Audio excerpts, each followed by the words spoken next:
तो आप जो है हाँ समझ में आ रही है बात कि सच्चे के साथ होना, यानी या अय्युहल्लज़ीना आमनुत्तकुल्लाह व कूनू मअस-सादिक़ीन। मैं ये कह रहा हूँ कि आदमी आजकल बड़ी मोहब्बतों से ये जवाब दे देता है कि हम आला हज़रत वाले हैं, हम बड़े पीर वाले हैं, हम इमाम हसन व हुसैन वाले हैं। ये अल्लाह का लाख लाख करम है, बेपनाह फजल व एहसान है। ये मैं भी एक्सेप्ट और कबूल करता हूँ कि हम आला हज़रत वाले हैं, हम हुज़ूर मुजाहिद मिल्लत वाले हैं, हम औलिया इकराम के मानने वाले हैं, हम गौस व ख्वाजा व रज़ा वाले हैं, हम हुज़ूर ताजुश्शरिया वाले हैं। और ये अल्लाह का करम है कि मैं ख़ुद ये फ़कीर रिज़वान मुजाहिदी ख़ुद हुज़ूर ताजुश्शरिया का मुरीद होने का भी शरफ़ इस शख्स को फ़कीर को हासिल है। ये अल्लाह का बेपनाह मैं एहसान समझता हूँ।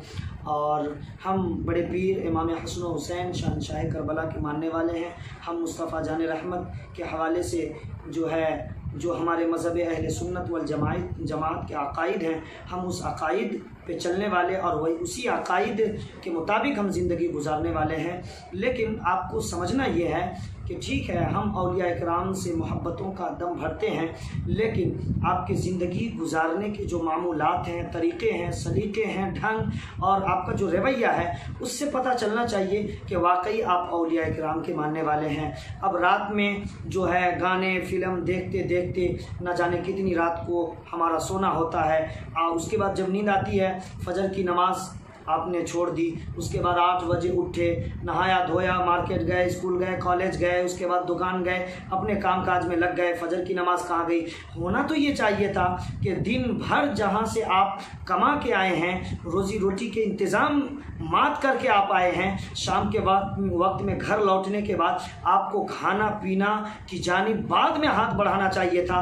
पहले अल्लाह रब्बुल इज़्ज़त के लिए सजदे शुक्र अदा करना चाहिए था कि परवरदिगारा तेरा एहसान है, तूने मेरे खाने पीने का इंतज़ाम किया और तूने मुझे कमाई दी, मैं घर संसार उस पैसे से चला सकता हूँ। उसके बाद रात में अल्लाह रब्बुल इज़्ज़त की इबादत और रियाज़त करके खाना पीना करके उसके बाद आपको सोना चाहिए। उसके बाद जो है सुबह में उठ के आपको नमाज़ पढ़नी चाहिए फजर की।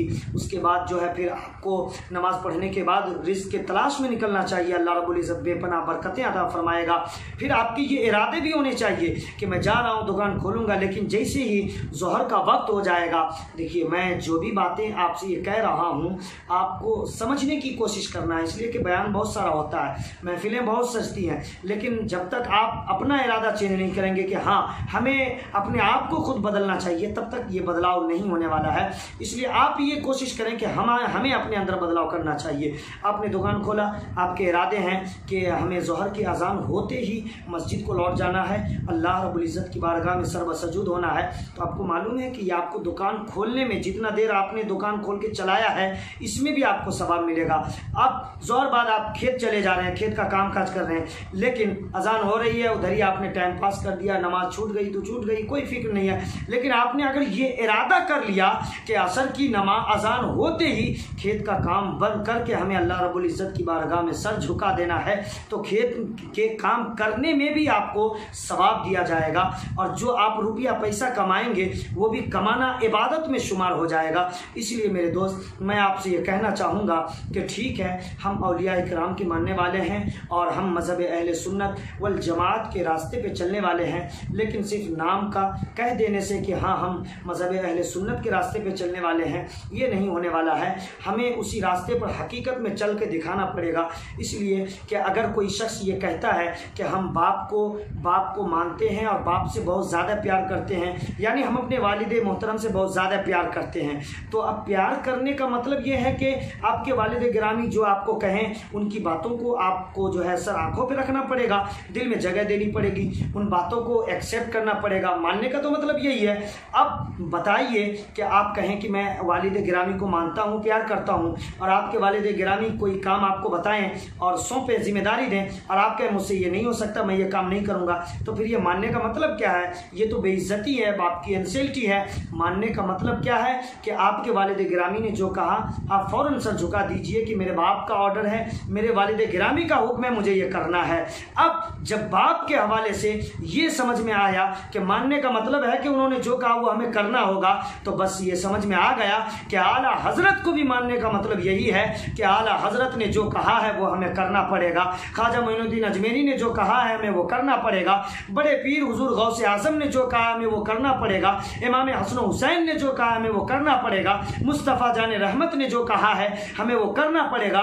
तो समझ में आ गया कि मानने का मतलब ये है, उन्होंने नमाज पढ़ी है, हमें भी पढ़ना चाहिए। उन्होंने रोज़े रखे हैं, हमें भी रखना चाहिए। उन्होंने दीन के काम अंजाम दिए हैं, हमें भी अंजाम देना चाहिए। मुस्तफ़ा जान रहमत के घर वालों ने भूखों को खाना खिलाया, खुद नहीं खाकर, नंगों को कपड़ा पहनाया, हमें भी ऐसा करना चाहिए। हुजूर मुजाहिद मिल्लत के किरदार और कैरेक्टर का मुताला कीजिए, खुद नहीं खाकर दूसरे को खिलाने वाले, फटे पुराने लिबास में किताब लेकर, अपने रुपया पैसा लगाकर, अपने घर के जेवरो जेवरात लगाकर जगह जगह मसाजिद का काम करवाना, मदारिस का काम करवाना, मकातिब का काम करवाना, कहाँ मुनाजरे होने वाले हैं वहाँ को पहुँचना। तो इस तरह से मैं आपसे ये कहना चाहूँगा कि अगर आप मज़हब इस्लाम के फॉलोवर, शैदाई दीवाने अगर बनने का दावा करते हैं और आप ये दम भरते हैं कि हम हकीकत में औलिया इकराम के मानने वाले और उनके सच्चे शैदाई और आशिक हैं, तो उनके बताए हुए रास्ते पर चलना ये असल प्यार और मोहब्बत की दलील है। सिर्फ मुँह से कह देने से कोई आशिक नहीं हो जाता, सिर्फ दम भर लेने से कोई दीवाना नहीं हो जाता। मानने का मतलब ही यही है कि उन्होंने जिस अंदाज में ज़िंदगी गुजारी है, हमें भी उसी अंदाज में ज़िंदगी गुजारने की कोशिश करनी चाहिए।